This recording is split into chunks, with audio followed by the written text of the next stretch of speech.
What's up, everybody? Welcome back to another edition of the Fatboyz Dynasty Podcast, presented by the Fantasy Holics Podcast Network, live on the Fantasy Holics YouTube channel. Brant, we're through 10 weeks of the season, heading into week 11. How you feeling, my man? Feeling good. I'm feeling good. A lot of the leagues that I do care about, I'm sitting in good playoff position.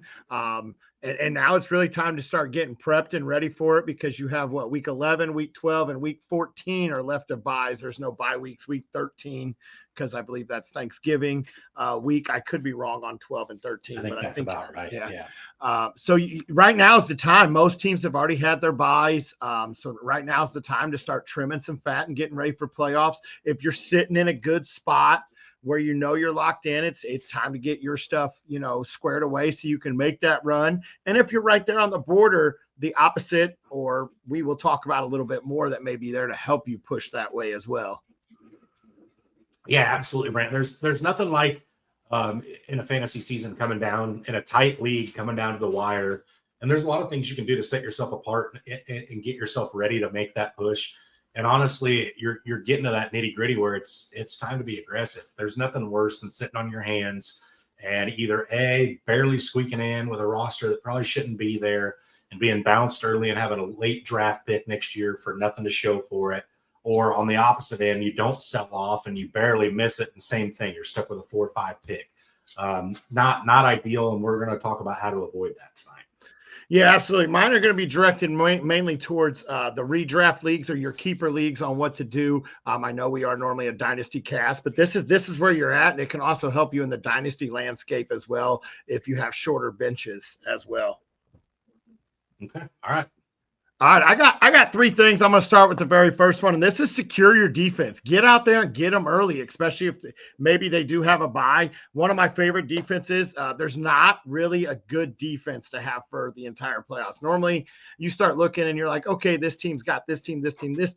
They got pretty good 3 weeks. Let's pick them up. No, this year you got to maybe hold 1 or 2 defenses. I got the Niners going at week 15 as they face the Titans, and they were available in over 50% of leagues, and keeper. I'm in a keeper one, so that's where I used it. It was available in over 50% of leagues like that. Or you also get the Eagles for weeks 15 and 16, where they play the Raiders and the Jalen Daniels Washington Commanders. So that's an absolute, for 15 and 16. Or if you've got to struggle a little bit more, you can go with the Chiefs for week 16 as they play the Titans. Week 17, this is going to sound disgusting, but the New Orleans Saints, they play the Tennessee Titans week 16. And that defense, they got a decent little pass rush. So this is where you start securing your defense, looking at matchups. Like if you're sitting there with a very good defense and you're like, well, are they going to be able to? They play like the Rams, the Niners, and teams that hang up points. Do you really want those sitting there, or do you want to try to sell them off and get rid of them early and start stashing these? And here and a couple other ones, I'm going to show you how to maybe free up some roster spots for that as well, because you really got to trim the fat. If the guy's never going to crack your lineup, why is he sitting on your bench? If he's only going to make it through an injury, why is he there? You could be using him for trades or other things, which we're coming down in a lot of leagues of the trade deadline. You know who my favorite defense to roster down the stretch is, Brant, is any defense that's going to play against the Miami Dolphins, who are the most turnover-prone team in the National Football League this season. You got Pittsburgh week 15, which is defense that's slowly starting to come on a little bit here down the stretch. The middle one is kind of almost like a turd and a turd sandwich. But again, based on what's going to be out there, they got the Cincinnati Bengals week 16, and then they finish week 17 with the Tampa Bay Buccaneers. So there's really 2 pretty decent fringe defenses and 1 really bad one. So I'm guessing all 3 of those will be available for stream plays. And again, this is a Miami team that has not looked, of their past. Some weeks they're really, really good, and other weeks they're really, really bad. But one thing you know about Tua is he's going to turn the ball over. Mm-hmm. Yeah, absolutely. Absolutely. Sorry. So my next thing while after we get off defense is secure your handcuffs. And maybe you don't like your handcuff. Maybe your handcuff is in a, let's say, kind of like Bucky Irving. The handcuff looked like Rashad White, but then Sean Tucker starts to look better. So maybe your handcuff is in a committee if the starter goes down. Tyler Algier, I have a very short bench league, and I was able to go secure him off the waivers. This dude's got standalone value. He's got 6 touchdowns on the year. So you can actually plug him in, or maybe even use him for trade with the Bijan owner. Maybe you need to get something else to boost that. But some of the handcuffs that I'd be going after are, if you're a Barkley owner, I'm going to get Tank Bigsby, as he is probably going to be, or even Will Shipley, as they will be very valuable if something does happen to Barkley. Brian Robinson's another one that I'm willing to sell off something to go get if I'm a CMC owner. But securing your handcuff for your running back. If you're a Kenneth Walker owner, go get Charbonnet. You know, if one of them goes down, the other one's going to skyrocket and probably a top 15 back with how much we're running the ball there. I know that right now neither one's very pretty to watch fantasy wise, but those are the type of backfields you need to go and secure your handcuffs now. That way, if your guy goes down, you're not sitting there going, well, I guess I'm just not going to make a run. If you get a handcuff, they slide right into a very good role. Yeah, see, I'm almost going to go to the opposite way of you here, Brand. I'm an anti-handcuff guy. I don't handcuff, especially not in short redraft leagues, because odds are, unless I drafted Bijan and drafted Tyler Algier, I'm probably not going to pay the premium price tag it's going to take to go get him. There's a very few running backs out there that I want as a clear handcuff. Algier, in my mind, probably one of the best. A lot of the other ones, it's going to be committees after that stud goes out. And again, you mentioned Algier's got standalone value. Somebody may also already be playing him in their lineup. I'm not paying the premium. If I've already secured my championship, or not my championship, my playoff spot, I'm actually cutting ties with handcuffs, because it's time to go get your best lineup out there each and every week. And a lot of times, if you've handcuffed, like let's say you handcuffed ETN this season, handcuff probably isn't worth a whole lot. Is it going to be LaQuinn Allen? Is it going to be, who knows who it's going to be? Who's going to be the guy? Same thing with in my mind, the best one to go get that might be available for cheap would be Chuba Hubbard, if you were going to go do that, because if something happens to Rico, then it's clearly, but I'm just not that. I'd rather roster wide receivers that I think could put up points. And again, in short bench leagues, there's pieces out there that I think are more plug and play than a backup running back who may be in a committee. I'm just one of those people. I'd rather handcuff during the season, and then as it gets close to playoff time, I wash my hands of those cuffs usually in redraft leagues, because if I've made the playoffs, that's kind of what you're hoping for. And then it's 1 week and it's over. So for me, I'm not wasting spots on my bench for that. I'm gonna hold fringe guys like Parker Washington or Calvin Austin, Trey Tucker, guys like that could have big weeks. And again, it's that wide receiver market too, that if injury happens there, those guys already are valuable. They get more. So again, just two different takes. I'm not a cuff guy. You kind of are.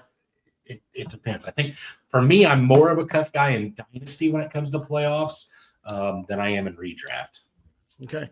So that's actually going to lead me right in there where you talk about guys that have standalone value on your bench and you're trimming that fat.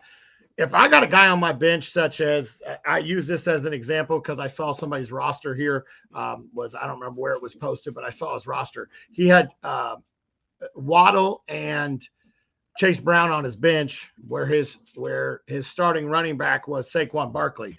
So you could trim the fat if you go over there and you look at a guy that's got maybe Jonathan Taylor, but his wide receivers are Jawan Jennings or someone else or Garrett Wilson, who's not doing what we think, and you could trim and he needs a wide receiver to start and plug and play, and he's 500 sniffing at it. Maybe try to package one of your bench guys and a starter to get that upgrade at the position. I did see a trade that was made that came across, I think it was on that Dynasty Daddy, where it was Saquon Barkley and Jalen Waddle to go upgrade your running back to Jonathan Taylor. I don't know if I would actually do that, but I'm assuming when I saw that the other roster needed a wide receiver to plug and play. So you can go and look at those, the ones that are the fringe and they can't afford to lose any other games, and they're just banking on Parker Washington, someone like that, to continue to stand alone. And maybe you can package a wide receiver that's on your bench in order to go get an upgrade at your running back position or at the wide receiver position if you need to. Yeah, and honestly, I think you're talking about making these trades. This is like you got like 3 weeks, and I genuinely think, Brant, we're through 10 weeks. If you're 5-5, 6-4, 4-6, you got to make those decisions on your team now. If you're 5-5, and maybe your team's overperformed. You look at it, maybe you're 7th in points scored, and you happen to be 10th in points allowed, and you're just winning on sheer luck because you're playing out the worst team in the league every week. Sometimes it's okay to sell early. Again, I'd rather be stuck, moving assets and getting youth. Again, this is different in redraft. Redraft league, I feel like it's really hard to trade down the deadline, because for the other team that's already out of the playoffs, what's in it for them? So for me, it's one of those things that it's got to be a dynasty league really down the stretch to make big impactful trades, because if you're 4-6 and somebody's 6-4 and comes at you and they're like, hey, I'll give you, Devon A-Chain for JSN, you're not doing that. You're already holding that player hoping to make the playoffs yourself. So dynasty wise, though, you trade some of those aging assets away for young players. Maybe if you're 4-6 and you've got a Derrick Henry, type player and somebody needs a back, you go trade him for, a young player that hasn't produced, or maybe somebody's injured. Maybe you get trade a Derrick Henry for a Travis Hunter and get a 2nd-round pick too. Those type of moves have you in better position next year.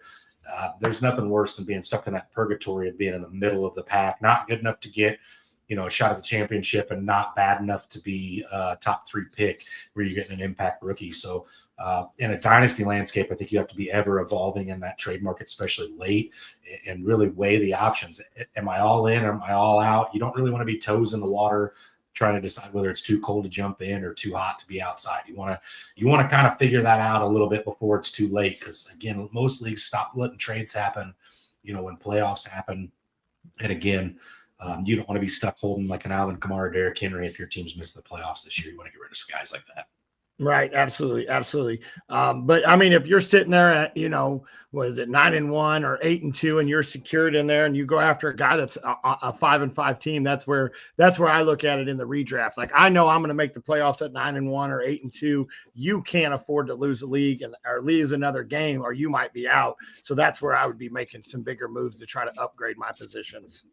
Yeah, I could see doing that with a 5-5 team if you're 9-1 or 8-2, and going after a guy like Joe Burrow, who's supposed to come back in a few weeks, but that other player can't wait on him, or trade Benson, or Marvin Harrison Jr., who was just ruled out again this week. I could see, or Bucky Irving, some of these guys that are already being ruled out for these weeks, going and saying, hey, here's this dangling fruit. I'll give you, maybe a Chase Brown type of player. You give me Bucky Irving. I'm already solidified in the playoffs. Here's a hope for you to get in. I'll have Bucky when he's healthy. One of those kind of moves. I can see that for sure. Okay. Absolutely. Do you have any other things to maybe add to get prepped for your playoffs? Yeah.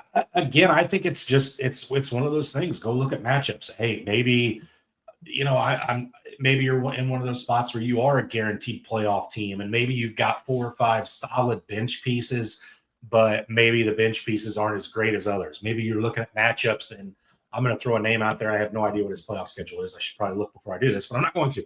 Maybe you have a guy like Stephon Diggs on your bench who you play sometimes, not all the time. He's startable, but you have other options in front of him. Maybe you can trade him to somebody else and go get another player whose playoff schedule you like better. Just looking ahead at playoff matchups. If you're already in the playoffs, I don't think it's ever too early to go ahead and start looking ahead at what some of your fringe players matchups are going to be like, and potentially going and targeting some of those guys ahead of time. So absolutely. All right, should we get into the underdog for the week? Absolutely. Let's get into our underdog plays it's going to be a Thursday and Sunday morning. Mm-hmm.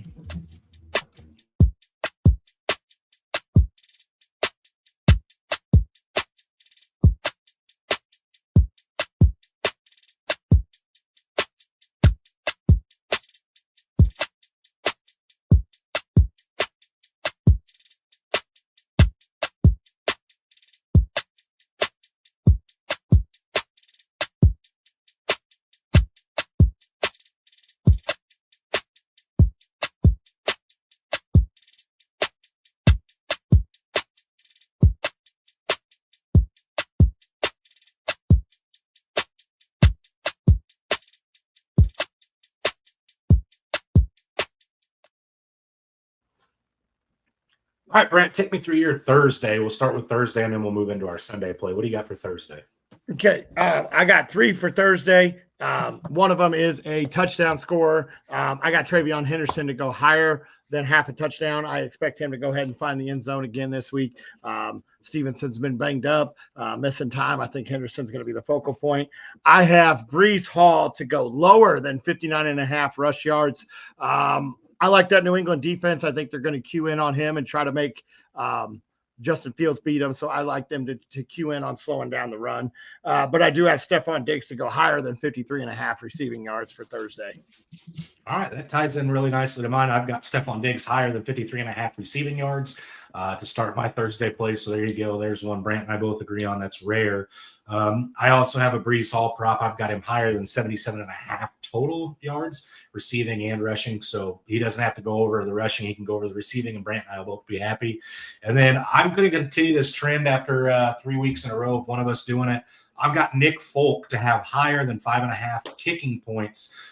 Nick Folk, one of the older players in the National Football League. He's on a streak. I don't know why I wanted to be a glutton for punishment, but I watched the Cleveland at the Jets game. I want to say he's made like 97 kicks under the 30-yard line in a row without a miss. So I like old man Nick Folk to probably be the leading point scorer for the New York Jets this week.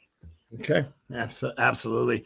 I did take a peek at some of the kickers. I just couldn't get myself to grab one. For my Sunday morning plays, I do only have 2 because I tied all 5 together in my play. I have Devon A-Chain to go higher than 79.5 rush yards. I think Miami's going to lean on him. He's got that explosive ability to take one to the house from 60 yards. And then I got Zach Ertz to go higher than 3.5 receptions. Favorite target for Mariota last week. So I expect him to be another favorite target. Miami's pretty weak against the tight ends as well. So I expect Ertz to go higher than 3.5 receptions. Yeah, but we were not in sync on this one at all. I actually think Tua is going to be a gunslinger Sunday morning. I've got Tua higher than 239.5 passing yards. Again, when you talk about a team that commits the most turnovers in the league, it's not because they're safe with the football. So Mike McDaniel doesn't seem to want to learn from his ways at this point. I think Tua's out there throwing it all over the field. And then I actually have Deebo Samuel as the highest guy for Washington. I've got him higher than 5.5 receptions. This just feels like a game where it's going to be electric. It's your play versus our play, and back and forth. I think this could be the highest scoring overseas contest of the year. So I'm honestly slightly excited about the contest Sunday morning. Okay, absolutely. It should be a good one to watch. Don't forget to join us live as we watch the game, and we're live for our start sits on Sunday morning. Don't forget to join us. I did want to say one thing too, Brant. This year, if on the best fantasy football app out there, Sleeper, if you clinch playoffs, you get a little green check mark next to your name. There's only one person in our league, our home league, that we all care about that's got one. Just so we all know. Well, I lost on some. I'm not sure what Philadelphia was doing, but they definitely screwed me sideways out of a win on this one.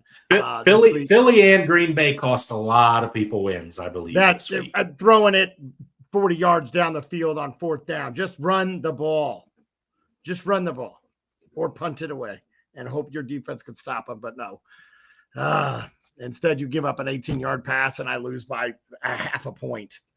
That is fantasy football for you. Yeah.